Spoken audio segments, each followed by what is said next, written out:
ಓಂ ಶಾಂತಿ. ವೀಕ್ಷಕರ ಅಭಿಮಾನಿಗಳೇ, ಗುರುಮಕ್ಕಳೇ, ನಿಮ್ಮೆಲ್ಲರೂ ಒಳ್ಳೆಯದಾಗಲಿ. ನಾನು ಈ ದಿನ ನಿಮಗೆ ಗಣಪತಿ ಎಕ್ಕೆ, ಬಿಳಿಯ ಎಕ್ಕೆ ಗಿಡ, ಯಾವುದು ಬಿಳಿಯ ಎಕ್ಕೆ ಗಿಡದ ಬೇರೆ ಇರುತ್ತಲ್ಲ, ಅದರಲ್ಲಿ ಮಾಡಿರ್ತಕ್ಕಂಥ ಏನಿದು ಗಣಪತಿ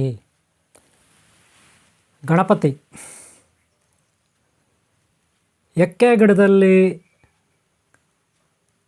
ಬೇರೆ ಇರುತ್ತೆ, ಹೂವು ಇರುತ್ತೆ, ಎಲೆ ಇರುತ್ತೆ, ಕಾಯಿ ಇರುತ್ತೆ. ಅದರಲ್ಲಿ ಕಾಂಡ ಬೇರಿದೆಯಲ್ಲ, ಬೇರಿನಲ್ಲಿ ಒಂದು ವಿಗ್ರಹ, ಮೂರ್ತಿ. ಯಾರ್ದು? ಗಣಪತಿದು.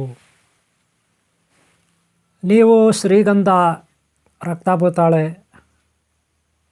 ಅಥವಾ ಬೇರೆ ಬೇರೆ ಮುತ್ತುಗದ ಮರ, ಅರಳಿ ಮರ, ಬೇವಿನ ಮರ, ಇನ್ನೊಂದು ಮತ್ತೊಂದು, ಅವುಗಳಲ್ಲಿ ನೀವು ವಿಗ್ರಹಗಳನ್ನು ಮಾಡಿರೋದನ್ನು ನೋಡಿರ್ತೀರ ಸಾಕಷ್ಟು. ಶ್ರೀಕೃಷ್ಣ ಭಗವಾನ ಇರ್ಬೋದು, ರಾಧಾ ರುಕ್ಮಿಣಿ, ಶ್ರೀಕೃಷ್ಣ ಭಗವಾನ, ಓಂ ಶ್ರೀ ಅನಂತ ಪದ್ಮಾವತಿ, ಅನಂತ ಲಕ್ಷ್ಮಿ, ಹಾಗೆ ಶಿವ ಪಾರ್ವತಿ, ಗೌರಿ ಗಂಗಾಧರೇಶ್ವರ ಇತ್ಯಾದಿ ಇತ್ಯಾದಿ, ಹಾಗೆ ಕುಮಾರಸ್ವಾಮಿ, ಹಾಗೆ ಸಾಕಷ್ಟು ಮೂರ್ತಿಗಳನ್ನು ನೀವು ನೋಡಿದ್ದೀರ ಅಲ್ವಾ? ಸರಸ್ವತಿ ಮೂರ್ತಿ, ಬ್ರಾಹ್ಮಿ ಶಕ್ತಿ, ಹರಿಶಕ್ತಿ, ಶಿವಶಕ್ತಿ, ಹಾಗೆ ಋಷಿಮುನಿಗಳು, ಗುರುಗಳು, ಅವ್ರ ಮೂರ್ತಿಗಳನ್ನು ನೋಡಿದ್ದೀರ. ಅದು ಕಲ್ಲದು ಇರ್ಬೋದು, ಬಂಗಾರದ್ದು ಇರ್ಬೋದು, ಬೆಳ್ಳಿದು ಇರ್ಬೋದು, ಪಂಚಲೋಹದ್ದು ಇರ್ಬೋದು, ಇನ್ನೇನೋ ವಿಗ್ರಹಗಳು. ಆದರೆ ಎಕ್ಕೆ ಗಿಡದ, ಬಿಳಿಯ ಎಕ್ಕೆ ಗಿಡದ ಬೇರಿನ ವಿಗ್ರಹ, ಎಕ್ಕೆ ಗಿಡ ನೀವು ನೋಡಿಲ್ವಾ? ಗೊತ್ತಲ್ಲ. ಈಗಾಗಲೇ ನಾನು ಬಿಳಿ ಎಕ್ಕೆ ಗಿಡ, ಅದರಲ್ಲಿ ಬಂದಿರತಕ್ಕಂಥ ಬದನೆಗೆ ವಿಡಿಯೋ ಮಾಡಿ ನಾನು ಅಪ್ಲೋಡ್ ಮಾಡಿದ್ದೀನಿ. ನೀವು ನೋಡಿದರೆ ಈ ವಿಡಿಯೋನ ಕಂಟಿನ್ಯೂ ಮಾಡಿ, ನೋಡಿಲ್ಲ ಅಂದ್ರೆ ಆ ವಿಡಿಯೋನೂ ನೋಡ್ಕೊಬಿಡಿ.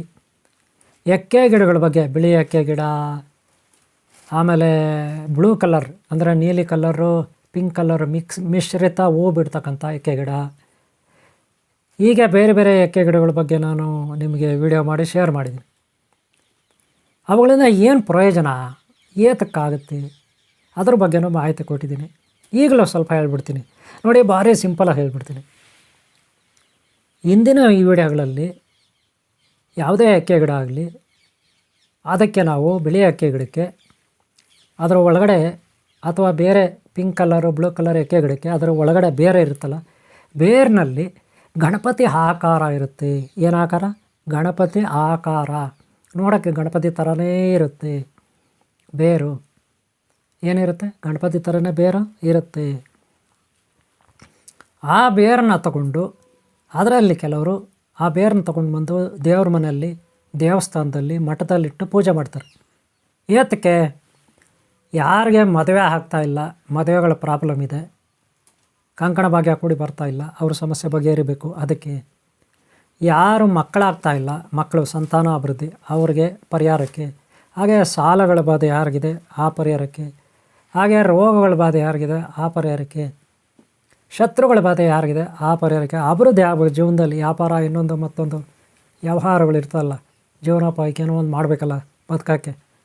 ಆ ಅಭಿವೃದ್ಧಿ ಆಗಬೇಕಾದ್ರೆ ಎಕ್ಕೆ ಗಿಡವನ್ನು ನಾವು ಪೂಜೆ ಮಾಡಬೇಕು. ಎಷ್ಟು ದಿನ? 21 ದಿನ. ಡೈಲಿ ಬೆಳಗ್ಗೆ ಹೋಗಿ ಅಥವಾ ಸಂಜೆ ಹೋಗಿ ಒಂದು ಟೈಮ್ ಹೋಗಿ ಅಲ್ಲಿ ಆ ಗಿಡದ ಹತ್ರ ಸ್ವಲ್ಪ ನೀಟಾಗಿ ಸುತ್ತಲೂ ಕ್ಲೀನ್ ಮಾಡಿ, ಶುಭ್ರವಾಗಿ ಕ್ಲೀನ್ ಮಾಡಿ, ಆ ಗಿಡದ ಹತ್ರ, ಎಕ್ಕೆ ಗಿಡದ ಸುತ್ತಲೂ ಅಲ್ಲಿ ಸ್ವಲ್ಪ ನೀರು ತೊಗೊಂಡೋಗಿ, 2 ಊದ್ಕಡ್ಡಿ ಕರ್ಪೂರ ತೊಗೊಂಡೋಗಿ, ಸಾಧ್ಯವಾದರೆ ಡೈಲಿ ಒಂದೊಂದು ಕಡುಬು, ಇಲ್ಲ 3 ಕಡುಬು, 5 ಕಡುಬು, 21 ಕಡುಬು, ಎಷ್ಟೋ ನೈವೇದ್ಯ, ಅಥವಾ ಪ್ರತಿ ಬುಧವಾರ 21 ದಿನದಲ್ಲಿ ಎಷ್ಟು ಬುಧವಾರ ಬರುತ್ತೆ ಅಷ್ಟು ಬುಧವಾರ ಕಡುಬು ಏನಾದರೂ ಸ್ವಲ್ಪ ಅಲ್ಲಿ ನೈವೇದ್ಯ ಇಡಬೇಕು, ಅಥವಾ ಏನಾದರೂ ಸ್ವೀಟ್. ಯಾಕಂದರೆ ಗಣಪತಿ ದೇವರು. ಓಂ ಶ್ರೀ ಸಿದ್ಧಿಬುದ್ಧಿ ಧೂಮ್ರಕೇತು ಗಣಪತಿ, ಚಿಂತಾರಕ ಧೂಮ್ರಕೇತು ಕಲ್ಕೆ ಚಿಂತಾರ ವಿದ್ಯಾ ಮಹಾಗಣಪತಿ. ಅವ್ರಿಗೆ ನೈವೇದ್ಯ ಇಷ್ಟ, ಸ್ವೀಟ್ ಏನಾದರೂ ಇಟ್ಟು ಪೂಜೆ ಮಾಡಿ 21 ದಿನ ಆದಮೇಲೆ 21 ದಿನ ಸಂಜೆ ನಾವು ಆವಾಹನ ಕೊಡಬೇಕು. ಏನು ಆವಾಹನ ಕೊಡಬೇಕು? ಒಂದು ಮಂತ್ರ ಹೇಳ್ತೀನಿ ನೋಡಿ. ಮಮ ಕಾರ್ಯ ಸಿದ್ಧಿಂ ಕುರುಕುರು ಸ್ವಾಹ. ಏನು? ಮಮ ಕಾರ್ಯ ಸಿದ್ಧಿಂ ಕುರುಕುರು ಸ್ವಾಹ. ಈ ಮಂತ್ರ ಹೇಳಬೇಕು. ಯಾವಾಗ? 21 ದಿನ ಆದಮೇಲೆ. ಆ 21 ದಿನ ಕೊನೆಯ ದಿನದಲ್ಲಿ ನಾವು ಆವಾಹನ ಕೊಡಬೇಕು. ಏನಂತಂದರೆ, ಓ ವೃಕ್ಷ ದೇವತೆ, ಯಕ್ಷ ಯಕ್ಷಿಣಿ ನಾಗದೇವತಾ ವೃಕ್ಷ ದೇವತೆ, ನಾನು ನಾಳೆ ಬರ್ತೀನಿ. ನಾಳೆ ಬೆಳಗ್ಗೆ ಅಥವಾ ನಾಳೆ ಸಂಜೆ ಬಂದು ನಾನೊಂದು ಬೇರು ತೊಗೊಂಡೋಗ್ತೀನಿ. ನಿಮ್ಮದು ಬೇರು ಕಿತ್ಕೋತೀನಿ.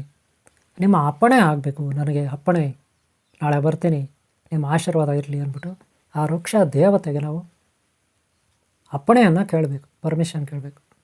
ಯಾವತ್ತೋ 21 ದಿನ ಆದಮೇಲೆ. ಮಾರನೇ ದಿನ ನಾವು ಹೋಗಿ ಮತ್ತೆ ಯಥಾ ಪ್ರಕಾರ ನಾನು ಇನ್ನೊಂದು ಮಂತ್ರ ಕೊಡ್ತೀನಿ ನೋಡಿ, ಸ್ಕ್ರೀನ್ ಮೇಲೆ ಇದೆ ಇನ್ನೊಂದು ಮಂತ್ರ. ಇದು ಯಾವಾಗ ಮಾರನೇ ದಿನ ಹೋದಾಗ, ಮಾರನೇ ದಿನ ಕೇಳೋಕೆ ಹೋಗ್ತೀವಲ್ಲ ಅವತ್ತು ಈ ಮಂತ್ರ. ಯಾವುದು ಈ ಮಂತ್ರ ನೋಡಿ, ಈ ಮಂತ್ರ ಸ್ಕ್ರೀನ್ ಮೇಲೆ ನಿಮ್ಗೆ ಕೊಟ್ಟಿದ್ದೀನಿ ಮಾತ್ರ. ಈ ಮಂತ್ರ ಹೇಳಬೇಕು. ಈ ಮಂತ್ರ ಹೇಳ್ಬಿಟ್ಟು ನಾವು ಆ ಬೇರನ್ನು ಹಾಕ್ಕೊಂಡು ಕಿತ್ಕೊಂಡು ಕಟ್ ಮಾಡಿಕೊಂಡು ಬರಬೇಕು. ಅದನ್ನು ನೀವು ಆಚಾರಪ್ಪನ ಹತ್ರ ಕೊಡ್ತೀರೋ, ಆಚಾರಪ್ಪ ಗೊತ್ತಲ್ಲ, ಈ ವಿಗ್ರಹಗಳೆಲ್ಲ ಮಾಡ್ತಾರಲ್ಲ, ವಿಗ್ರಹ ಮಾಡೋರು ಆಚಾರ್ಯಗಳು ಅಂತೀರಲ್ಲ ನೀವು, ವಿಶ್ವಕರ್ಮ ಕುಲದವ್ರು ಇರ್ತಾರೆ, ಆ ಗುರುಗಳ ಹತ್ರ ಕೊಟ್ಟರೆ ಅವರು ಮಾಡಿಕೊಡ್ತಾರೆ. ಗೊತ್ತಾಯ್ತಲ್ಲ. ಗಣಪತಿ ಇದರಲ್ಲಿ ನೀವೊಂದು ಕೇಳ್ಬೋದು, ಸೊಂಡಲ್ ನೋಡ್ರಿ ಬಲಗಡೆ ಇದೆ, ಇದು ನೋಡ್ಕೊಬಿಡಿ, ಸೊಂಡಲ್ ಬಲಗಡೆ ಇದೆ ನೋಡ್ಕೊಬಿಡಿ. ಇದು ಯೋಗಿಗಳು, ತಪಸ್ವಿಗಳು, ಗುರುಗಳು, ವಿದ್ಯಾಭ್ಯಾಸ ಮಾಡ್ತಾರಲ್ಲ ವಿದ್ಯಾರ್ಥಿಗಳು, ಸ್ಕೂಲ್ಗೆ ಹೋಗೋ ವಿದ್ಯಾರ್ಥಿಗಳು, ಪಂಡಿತರು, ಮಹಾತ್ಮರು, ಗುರುಗಳು, ಇವರಿಗೆ ವಿದ್ಯೆಗಾಗಿ ಈ ಗಣಪತಿ, ಜೀವನ್ಮುಕ್ತಿಗಾಗಿ, ಮೋಕ್ಷಕ್ಕಾಗಿ, ಸಾಧು ಸಂತರಿಗೆ, ಆಧ್ಯಾತ್ಮ ಜೀವಿಗಳಿಗೆ ಈ ಗಣಪತಿ ಬಲಗಡೆ ಇದೆ. ಬಲಗಡೆ ಇದೆ ಸೊಂಡಲ್, ಇದು ನೋಡ್ರಿ ಬಲಗಡೆ ಇದೆ ಸೊಂಡಲು. ಬಲಗಡೆ ಸೊಂಡಲಿದ್ದರೆ ಬಲಮುರಿ ಗಣಪ ಅಂತೀವಿ. ಈಗಾಗಲೇ ನಾನು ಬಲಮುರಿ ಗಣಪಂದು ವಿಡಿಯೋ ಮಾಡಿ ಅಪ್ಲೋಡ್ ಮಾಡಿದ್ದೀನಿ. ಈ ಬಲಮುರಿ ಗಣಪ ಏತಕ್ಕಪ್ಪ ಅಂದರೆ ನಮ್ಮ ಅಭಿವೃದ್ಧಿಗೆ. ಯಾವ ಅಭಿವೃದ್ಧಿ? ಜ್ಞಾನಾರ್ಜನೆ, ಜ್ಞಾನ ಮುಕ್ತಿ, ಜೀವನ್ಮುಕ್ತಿ, ಮೋಕ್ಷ, ಲೋಕ ಕಲ್ಯಾಣಕ್ಕಾಗಿ ಜ್ಞಾನ ಬೇಕಲ್ಲ, ಅದಕ್ಕಿದು. ಯಾವುದೋ ಬಲಮುರಿ ಗಣಪ ನಮ್ಮಂಥ ಯೋಗಿಗಳಿಗೆ, ತಪಸ್ವಿಗಳಿಗೆ, ಸನ್ಯಾಸಿಗಳಿಗೆ ಸಿದ್ಧಿಗಳು ಮಾಡ್ಕೊಳ್ಳೋಕ್ಕೆ, ಶಕ್ತಿಗಳು ಮಾಡ್ಕೊಳ್ಳೋಕ್ಕೆ. ಯಾರಾದರೂ ಸಿದ್ಧಿಗಳು ಮಾಡ್ಕೋಬೇಕು, ಶಕ್ತಿಗಳು ಸಂಪಾದನೆ ಮಾಡ್ಬೇಕಂತಾರಲ್ಲ ಅವ್ರಿಗಿದು. ಗೊತ್ತಾಯ್ತಲ್ಲ. ಆದರೆ ಈ ಸೊಂಡಲ್ ನೋಡಿ ಬಲಗಡೆ ಇದೆ, ಇದು ಬಲಮುರಿ ಗಣಪ. ಅದೇ ಎಡಗಡೆ ಇರಬೇಕು. ಎಡಗಡೆ ಆದರೆ ಅದು ಸಂಸಾರಿಗಳಿಗೆ. ಯಾರಿಗೆ?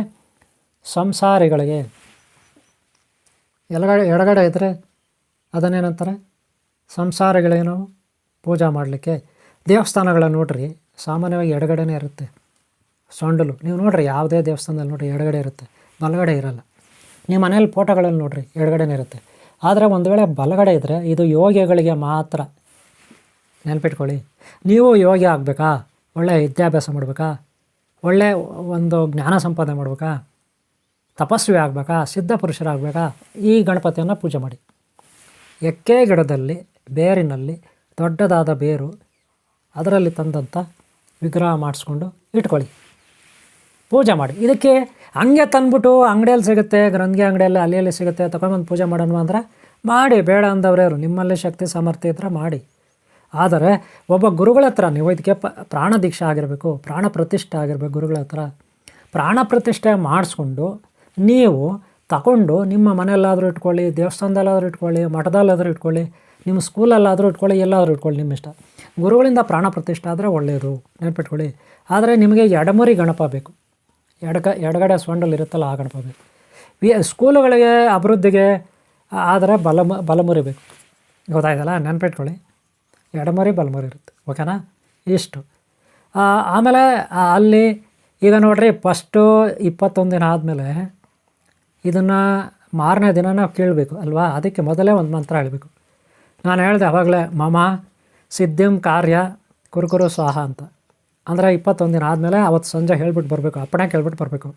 ಮಾರನೇ ದಿನ ಇನ್ನೊಂದು ಮಂತ್ರ ಸ್ಕ್ರೀನಲ್ಲಿ ತೋರಿಸ್ತೀನಿ, ಇದು ಹೇಳಬೇಕು, ಆಮೇಲೆ ಕೇಳಬೇಕು. ಗೊತ್ತಾಯ್ತಲ್ಲ? ಆಮೇಲೆ ಕಿತ್ಕೊಂಡು ಮನ್ಮೇಲೆ ನೀವು ನಿಮಗೆ ಸಿದ್ಧಿ ಆಗಿರುತ್ತೆ ಮಂತ್ರ ಅಲ್ವಾ? ಯಾವ ಮಂತ್ರ? ನೀವು ಡೈಲಿ 21 ದಿನ ಪೂಜೆ ಮಾಡೋಕ್ಕೆ ಹೋಗ್ತಾಯಿದ್ರಲ್ಲ, ಆವಾಗ ಅಲ್ಲಿ ಒಂದು ಮಂತ್ರ ಡೈಲಿ ಪಠನೆ ಮಾಡಬೇಕು. 21 ದಿನ ಪಠನೆ ಮಾಡಬೇಕು ನೀವು ಡೈಲಿ. ಅಲ್ಲಿ ಹೋಗ್ಬಿಟ್ಟು ನೀರು ಹಾಕ್ಬಿಡೋದು, ಊದ್ಕಡ್ಡಿ ಹಚ್ಚೋದು, ಕರ್ಪೂರ ಹಚ್ಚೋದು, ನೈವೇದ್ಯ ಮಾಡೋದು. ಪ್ರತಿ ಬುಧವಾರ 21 ದಿನದಲ್ಲಿ 3 ಬುಧವಾರ ಬರುತ್ತೆ, ಆವತ್ತು ನೈವೇದ್ಯ ಇಡಬೇಕು ನಿಜ. ಆದರೆ ಪ್ರತಿದಿನ ನೀವು ಮನೆಯಲ್ಲಿ 10 ನಿಮಿಷ ಕೂತ್ಕೊಂಡು ಒಂದೊಂದು ಮಂತ್ರ ಹೇಳ್ಕೋಬೇಕು. ಅದನ್ನು ನಾನು ಇವಾಗ ಕೊಡ್ತೀನಿ ಮಂತ್ರ, ನೋಡಿ ಲಾಸ್ಟಲ್ಲಿ ಕೊಡ್ತಾಯಿದ್ದೀನಿ ಮಂತ್ರ. ಅದು 3ನೇ ಮಂತ್ರ ಇದು.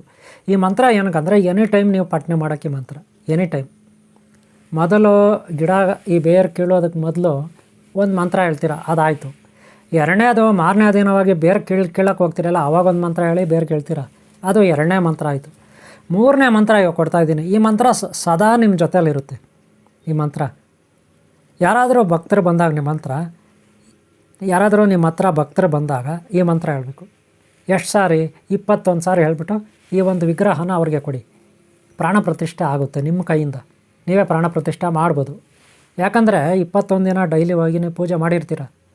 ಪ್ರತಿದಿನ 10 ನಿಮಿಷ ಈ ಮಂತ್ರ ಹೇಳಿರ್ತೀರ. ಈ ಮಂತ್ರ ಕೊಟ್ಟಿದ್ದೀನಿ ನೋಡ್ರಿ, ಈಗ ಸ್ಕ್ರೀನ್ ಮೇಲೆ ಈ ಮಂತ್ರ ದಿನನಿತ್ಯ 21 ದಿನ ಹೇಳ್ಕೊಬೇಕು. ಈ ಮಂತ್ರ ಎಲ್ಲಿಗೆ? ಎಕ್ಕೆ ಗಿಡದ ಹತ್ರ ನೀರು ಹಾಕೋಕೆ ಹೋಗ್ತಿರಲ್ಲ ಆವಾಗ, ಪೂಜೆ ಮಾಡೋಕ್ಕೆ ಹೋಗ್ತಿರಲ್ಲ ಎಕ್ಕೆ ಗಿಡಕ್ಕೆ, ಆವಾಗ ಈ ಮಂತ್ರ ಹೇಳ್ಕೊಬೇಕು.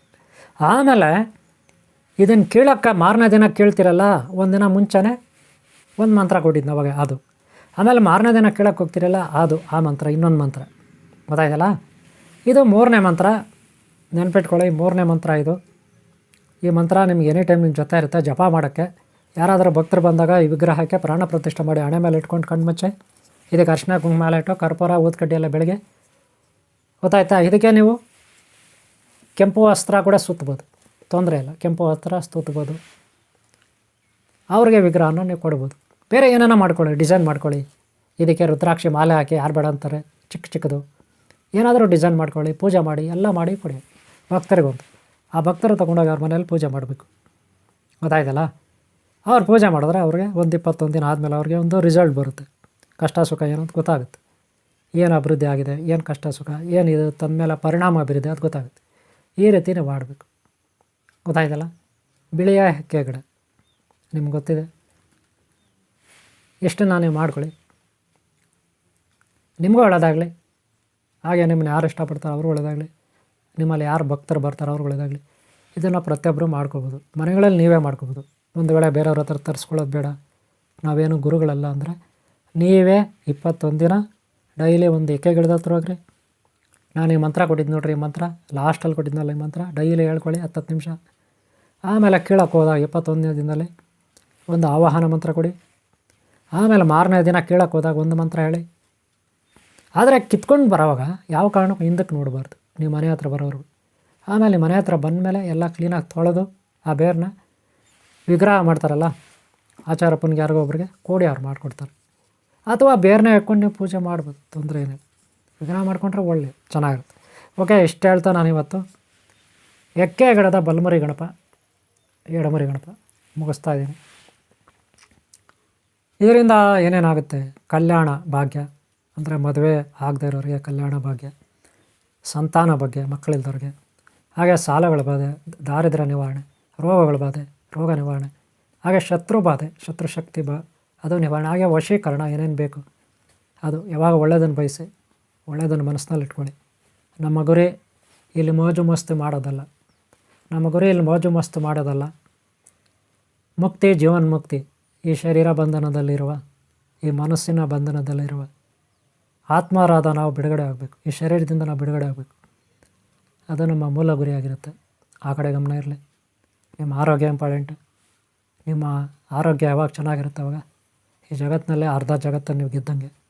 ಸ್ವಲ್ಪ ಹಣ ಬೇಕು ಖರ್ಚಿಗೆ, ಹಣ ಮಾಡ್ಕೊಳ್ಳಿ. ಅಷ್ಟು ಮಾಡಿಕೊಂಡ್ರೆ ಈ ಜಗತ್ತಿನಲ್ಲಿ ಪೂರ್ಣ ಪ್ರಮಾಣದಲ್ಲಿ ಗೆದ್ದಂಗೆ. ಆರೋಗ್ಯ ಇಲ್ಲ ಅಂದರೂ ಕಷ್ಟ, ಹಣ ಇಲ್ಲ ಅಂದರೂ ಕಷ್ಟ, ಐಶ್ವರ್ಯ ಇಲ್ಲ ಅಂದರೂ ಕಷ್ಟ ಅಲ್ವಾ? ಓಕೆ, ನಿಮ್ಗೆ ಒಳ್ಳೆಯದಾಗಲಿ. ಭಗವಂತನ ಗಣಪತಿ ಶಕ್ತಿ ಆಶೀರ್ವಾದ ನಿಮ್ಮೆಲ್ಲರಿಗಿರಲಿ. ಸರ್ವ ದೇವತಾ ಶಕ್ತಿ ಆಶೀರ್ವಾದ ನಿಮ್ಮಿರಲಿ. ಓಕೆ, ಈ ವಿಡಿಯೋ ಇಷ್ಟವನ್ನು ಲೈಕ್ ಮಾಡಿರಿ. ಹಾಗೆ ಮುಂದಿನ ಭಾಗ ನೋಡಿ, ಹಾಗೆ ಹಿಂದಿನ ಭಾಗ ನೋಡಿ. ಓಂ ಶಾಂತಿ, ಓಂ ಶಾಂತಿ, ಓಂ ಶಾಂತಿ.